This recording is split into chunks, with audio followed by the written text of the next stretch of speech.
Hey guys, welcome to this week's episode of The Girl Speaks. I'm so excited for this week's episode. And if I'm being honest, a little bit nervous as well because we are about to get up close, personal, vulnerable, and man, I just really know that me sharing my story is going to touch lives of other people and also just like be a testament of God's goodness and his faithfulness. So I felt this was only right before going further into interviews with guest speakers and things like that. I feel like this is the time to open up. So where do I begin? I think I've shared my testimony before on my Instagram, only a portion of it though. So this is gonna be a full scope from like young childhood life to the woman that I am now. And how did this is the embodiment, this is the journey of how The Girl Speaks came to life. I've shared this I think in a couple of other episodes. I grew up in church my whole life. My parents did an amazing job of giving me and my siblings a picture of what it means to actually have a relationship with God. But as you know, there are certain journeys that you have to go through as an individual to really come to that moment where you, as you're, on your own, you decide to pursue God wholeheartedly. So I guess we'll start around about like age 9, which was when I moved, age 9, 10. Yeah, when I moved to America, and man, was that a challenge. Moving to America was a very tough experience for me as a child. Coming to a new country, leaving all of my friends back home, and being bullied for the way I looked, for the way I spoke. And it was not like for the faint-hearted at all. And so that really took a toll on me as a child, really did heavy work into my self-esteem. And I just remember being very sheltered and just like not confident in myself. I always would look at other, the things that guys would say to me and how they would describe me. And I would say, well, why am I not beautiful? Like, why am I not enough? Like, the question of why am I not enough started at 9 years old. And as a result of just going through that process, I eventually kind of found like my footing. And I can say I made like one genuine friend. Shout out Symphony, love you so much. That girl is my ride or die for life. And she really just took me under her wing. But there was another set of people who would really just be nice to me for their own gain. And so, I mean, win some, lose some, whatever.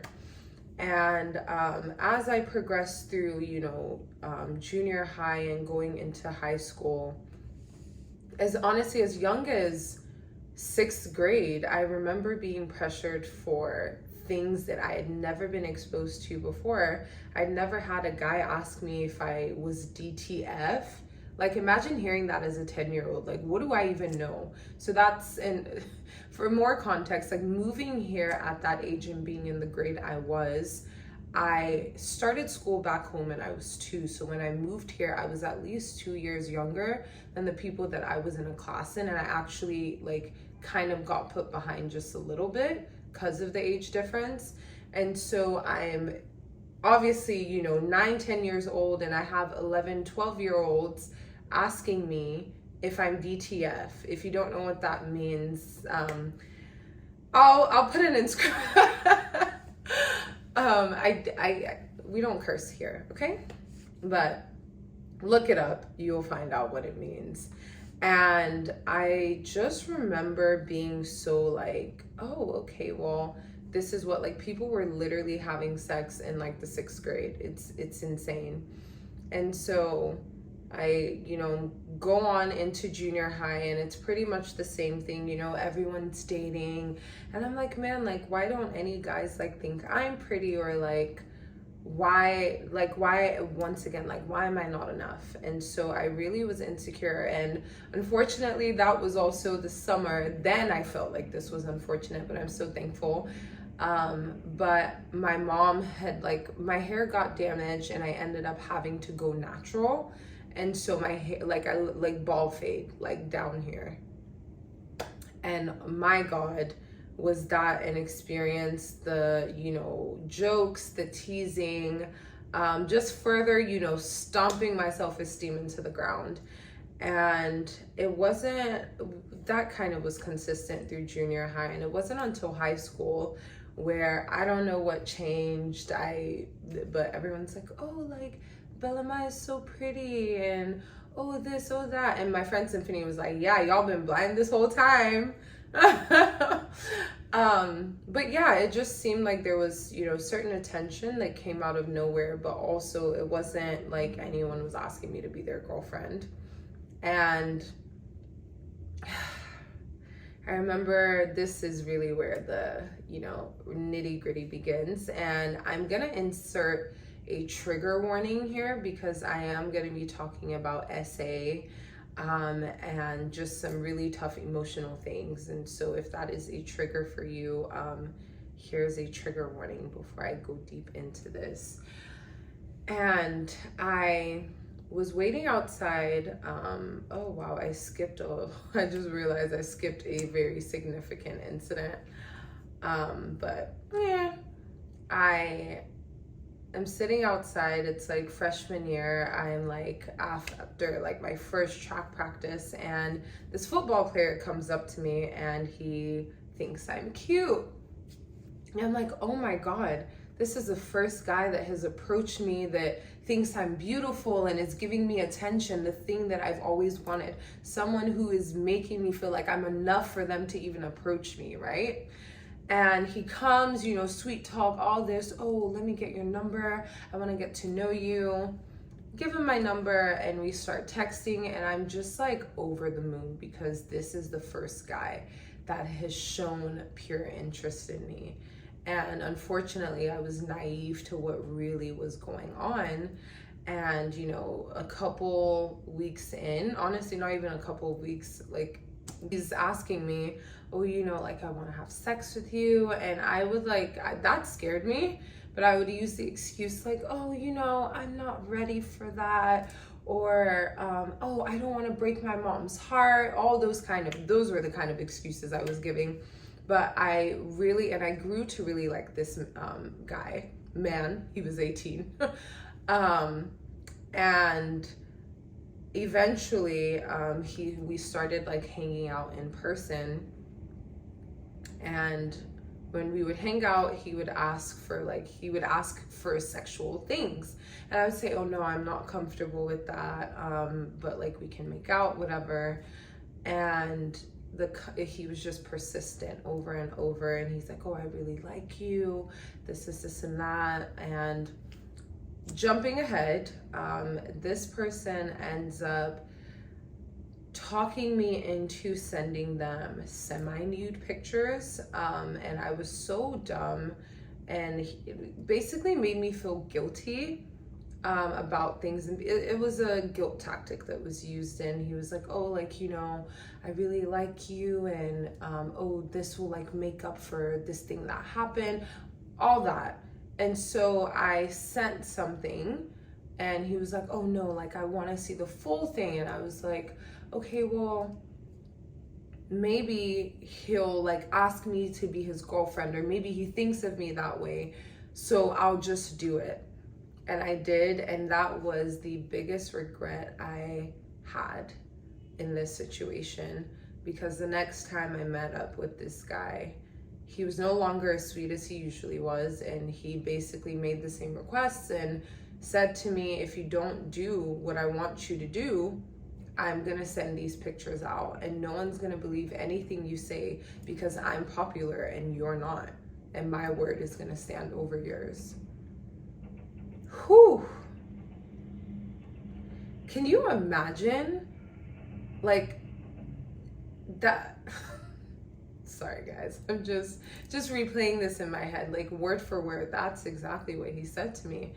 And what option did I have? I didn't want to be made fun of. I didn't want my nudes to be out to everyone. And I also was very scared to tell anyone, because in this moment, I believed that this man was bigger than everything. I felt like I felt like he overpowered so much that I was like, oh, nothing can be bigger than him, which is, it's very crazy. And so that was my life for the next couple of months. And I found joy in the misery of things, because I was like, oh, well, you know, because I really liked this guy. I literally would write in my journals how I think like this is the first person I'm falling in love with. And so I would justify his actions with, oh, well, oh my God. Yeah. I would justify his actions, and it became a cycle of, he would text me like, I'll be there in 5 minutes, you better be outside. And if I was outside every time. And eventually what he was asking for wasn't enough, and he wanted to actually have sex with me. And I was like, I'm not comfortable with that, to the point where one incident, he literally would not get off of me and looked me in the eye and said, if you don't give me what I want, I'm going to take it. I was seconds away, literal seconds away. And in a second, I remembered, oh my God, there's a cop that lives right next door. And so I didn't know if this cop was home, but I was like, there's a cop that lives right there and he's gonna hear me scream. So you need to get off of me. He aggressively gets up and like pushes me out of the car and drives off. And to my shock, looking back, and you know, I would still see him after this, because, oh, well, I think he likes me. He's just making up excuses. And he would be verbally aggressive. He would group me in the hallways at school. And he honestly did this to other girls, but I was like, okay, well, maybe like, since they think it's okay, like it's okay. And that was life majority of my freshman year, and the only person who knew was my best friend Symphony. And I told her, I was like, this is what's going on. And she was like, you need to tell someone. And I was like, please don't say anything. I don't know what he's going to do. And she witnessed some of the degrading things that this man did to me. And one day he happened to text while I was not by my phone, one of the, I'll be there in 5 minutes, you better be outside. And she had my phone and immediately took it to my brother and was like, Bellama is going through this. She doesn't know how to talk about it. I don't know what to do. And till this day, I'm so grateful for her and the boldness and her just like seeing what the situation was, because I was trapped. Like, honestly, looking back and after going through therapy about this, I found that it almost feels like I had Stockholm syndrome. I was literally in love with this person who had me in like an abusive cycle, like this person who had captured me mentally. I made like falling in love with your abuser. And I just remember things unraveling, and honestly, no one really understanding besides maybe my brother and my best friend, no one really understanding like how heavy and how serious that situation was. Unfortunately, it was perceived as I was trying to be out there and I was trying to be fast, and that was not the case. And I didn't even know how to explain it, and I couldn't even tell them, like, I couldn't say anything because I was so scared of this person. And months go by, and you know, like, I'm not gonna get into some of the other details But I end up withdrawing next steps that were taken because I, once again, protecting, your abuser, I was like, oh, well, I don't want to ruin his senior year. I don't want him to not go to prom with his real girlfriend. My God. And I remember seeing him one more time before school went out, and I think he went off to college. And during that encounter, he looks at me and says, I hope you know I still own you, right? I think I just need a breather after that. Like, wow. Yeah. This man looked me in the eye and said to me, I hope you know I still own you. And I never really saw him after that. And I went on into my sophomore year and, heartbroken, hurt, and just really damaged, still naive. And there was another guy who just happened to come in the picture and was the perfect sweetheart. And I was like, man, maybe I have another chance at someone actually seeing me as enough and loving me for me. I was desperate to be loved. I was desperate to be wanted. And I started dating this guy. He stands me up for homecoming to go with a friend of mine and says, oh, it's nothing serious, after it was the whole thing, and I was just shattered. And this person, once again, I was presented in a situation where they wanted to have sex, and I was not ready for that. And I said, I can't do this. And I found myself in the exact same situation like I did with the other guy. And I was, if not for my brothers coming home from soccer practice, this story would be completely different. And I verbally made it known that I did not want what he was trying to do, and he was about to just have his way. And my brothers, God's covering, man, my brothers came home, and I said, my brothers are here, and they're literally right outside. You need to get off of me and leave my house. And he angrily, leaves and literally almost runs me, literally drives off while I'm still holding on to the car. And we broke up, and then I was like, man, this guy is just, I'm done.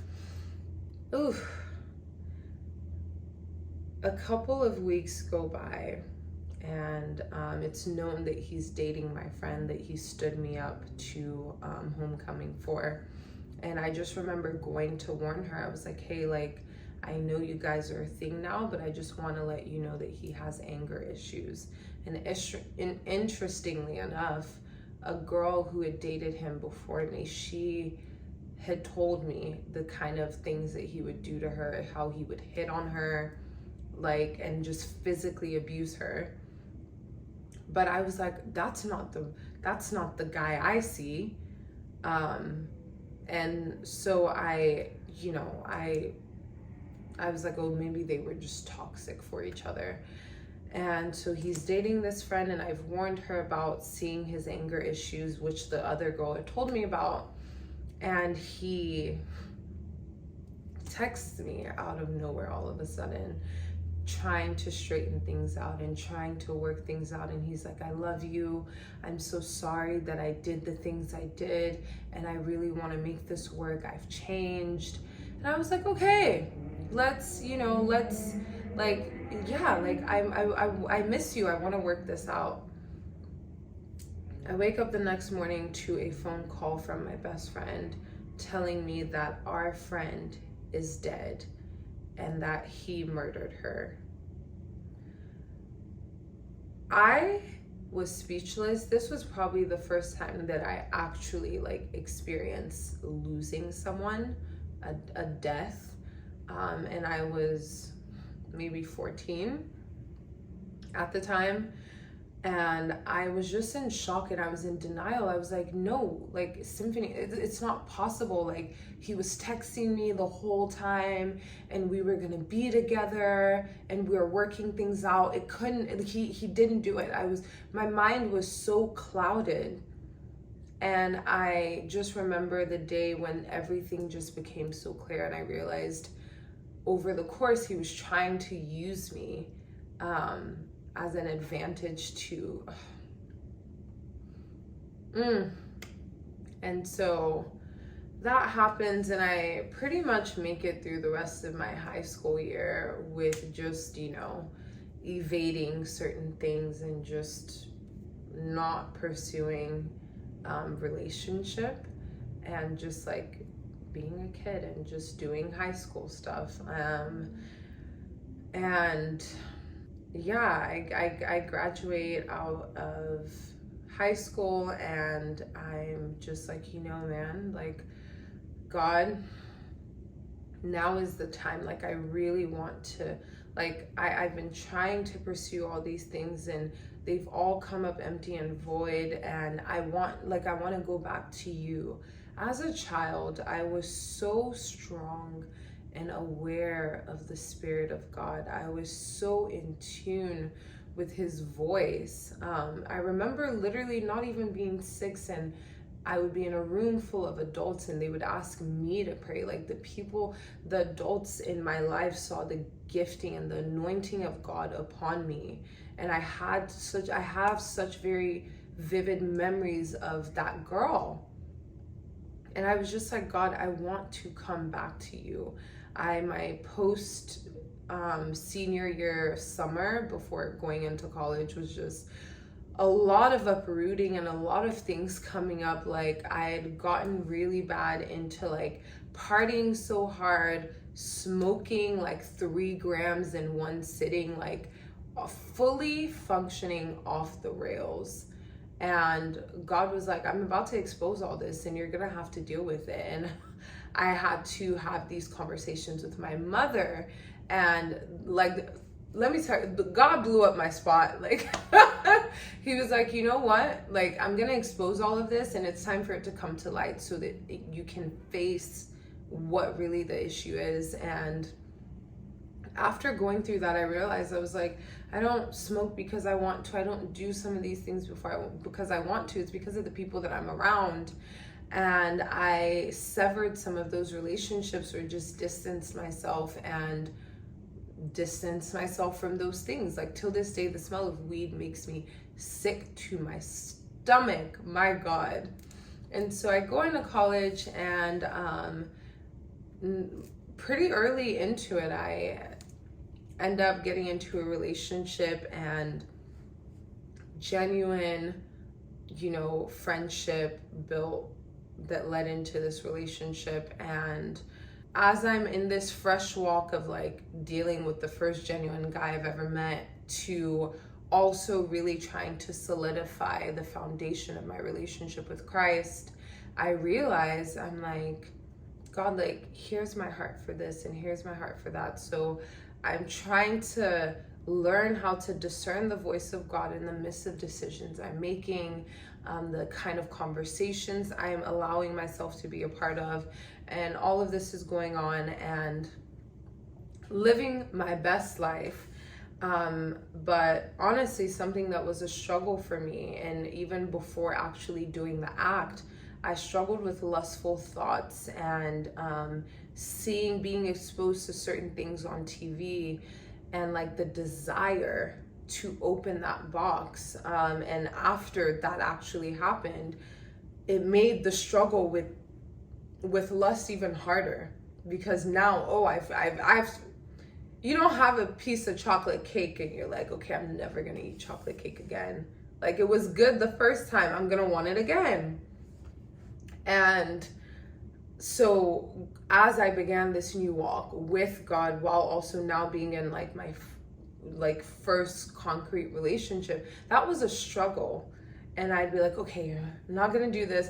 Oh man, we fell. Okay, we're not gonna do this. Oh man, we fell. And that was the cycle. And went on through that relationship, and this kind of leads to a really, really core part of, you know, my testimony. It was like my sophomore, I've told this before, so I don't know why I'm like gasping like this. Like, it's not known. But I was around my sophomore year in college. It's like the summer, and I've explained the battle I've been fighting, and it's about to be the beginning of junior year, and I find out that I am pregnant, and my heart drops to my stomach, and I'm just like in shock, and all of this is happening, and there's a lot of other things going on. Like the person I was in a relationship with was like about to move for a couple of months. I had family that was about to move across the country. There was a lot of things going on, and it felt like there was like a ticking timer on my neck. And from jump, like there was only one decision for me with my child, and that was to keep it. Unfortunately, that was a back and forth that me and this partner at the time had, and I end up blindly going through with getting an abortion. This was not something, like I literally remember going through this and saying, God, I would rather die. I would rather die right now than go through this. And I'm thankful that none of the attempts made went through. I'm thankful for the people that God sent in those moments when the devil almost won my mind over that it would be better for me to end my life than to stay and deal with whatever plays out. And I just remember going through that experience so numb, and just it was such a dark place. I need you to understand, I would literally be in my room banging my head on the wall because I just felt like the pressure of everything around me, the thought, like it just, my God. And I went into a shell. I'm thankful for the tight-knit, amount of friends that actually walked through that season with me. I would not have made it through without them and without God. And I just remember going through that, and not even a week later, like the Lord just kept whispering to my heart, this is going to be used for my glory. Do not allow your current circumstance to tell you otherwise. I felt so much shame. I felt so much like I was gutted. I could not, the emotions, they're endless. And I just remember saying to God, God, I don't know how you're going to do it, but you're going to use this for your glory. And he would affirm that. And I remember just saying, God, I can't ask for anything else, but all I can ask is that your peace would be with me in the midst of this. And for the first time in my life, I experienced what it means when the Bible says the peace that surpasses all understanding. All understanding. I cannot explain it to you. The physical pain I was in, mentally I was not okay, emotionally I was not okay, but there was a peace I walked around with that I would go into rooms and I did not look like what I was going through. And I would, go out and I'd come back and it would be meltdown after meltdown. I would have like these panic attacks / emotional breakdowns. I would literally be gasping to catch my breath for minutes, almost an hour. And I just remember going all in with the Lord and him just really meeting me there. And I remember, like, as a child, I would always say, God, I want you to shine a light like you did to burn a bush, like you did to Moses. Like, I want to see you. I would always say that as a child. And going through this was that moment for me. God literally looked at me and said, here's what should be the outcome of this, but I'm gonna step in and I'm gonna show you who I am, and you're gonna see my power shown forth. You're gonna see my glory. And I just remember Like that is the story I live to tell. This was my story, but God came in and he redeemed the shame-filled girl, filled with guilt, dwelling in turmoil. Literally could not look myself in the mirror without saying, you're a murderer. And God redeemed me. He made me whole. He made me, not for a second did God ever let me feel like that could separate me from him. That is the kind of God that we serve. That is the kind of Jesus that I hope for you to experience.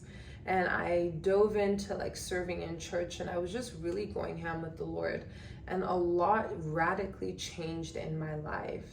And I just remember going through that experience and coming out and being in the midst of it and having the knowledge that this is not normal. This is only by your hand, by your will, that I stand here today to even breathe, to even speak, and to even think of the fact that I would be able to testify about this someday to hopefully encourage somebody else.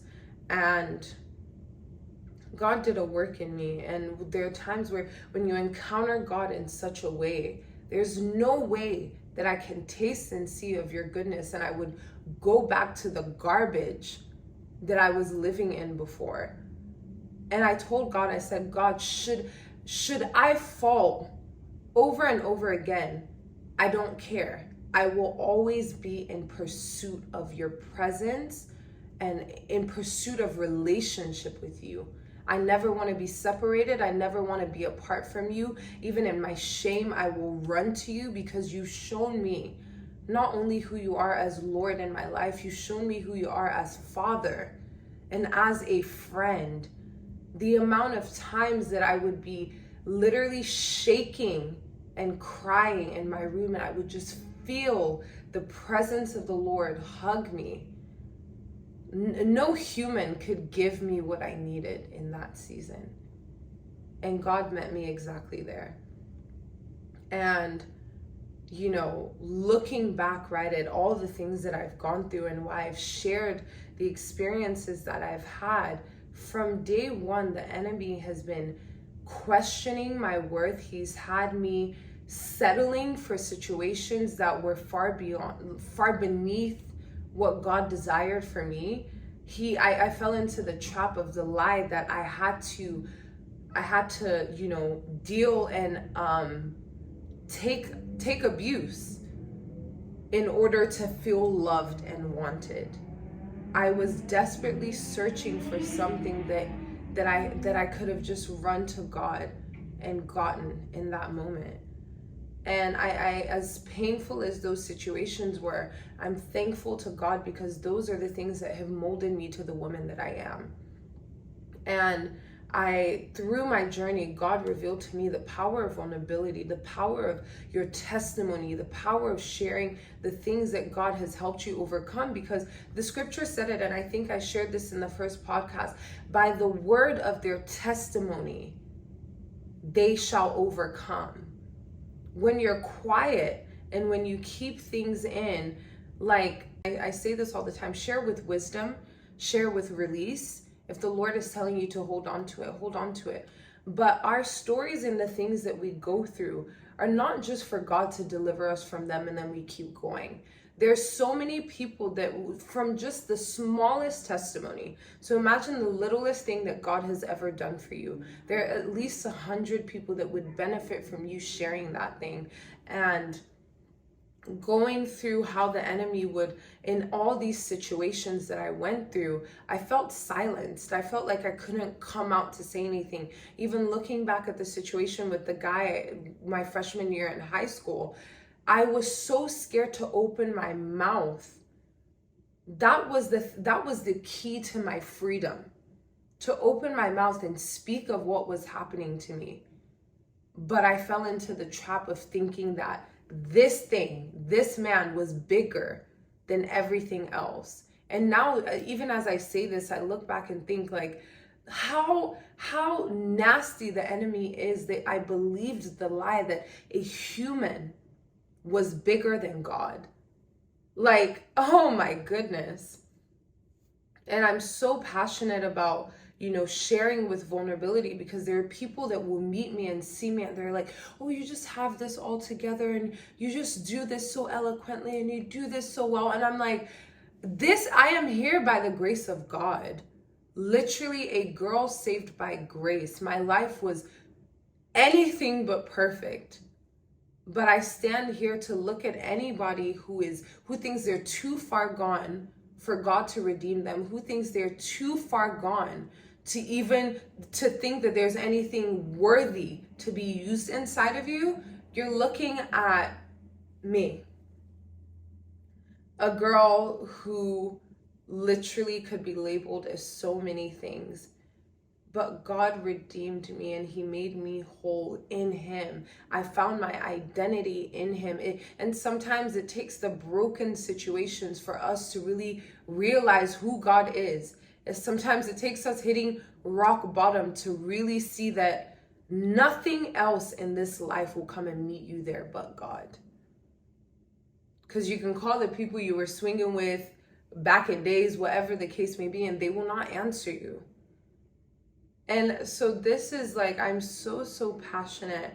Like when you hear me share about the goodness of God, and when you hear me share about my desire to want for you to have an encounter with God, it's because I've lived a life where I've seen him reach down and grab me over and over and over again, even in the moments when I didn't recognize him for who he was.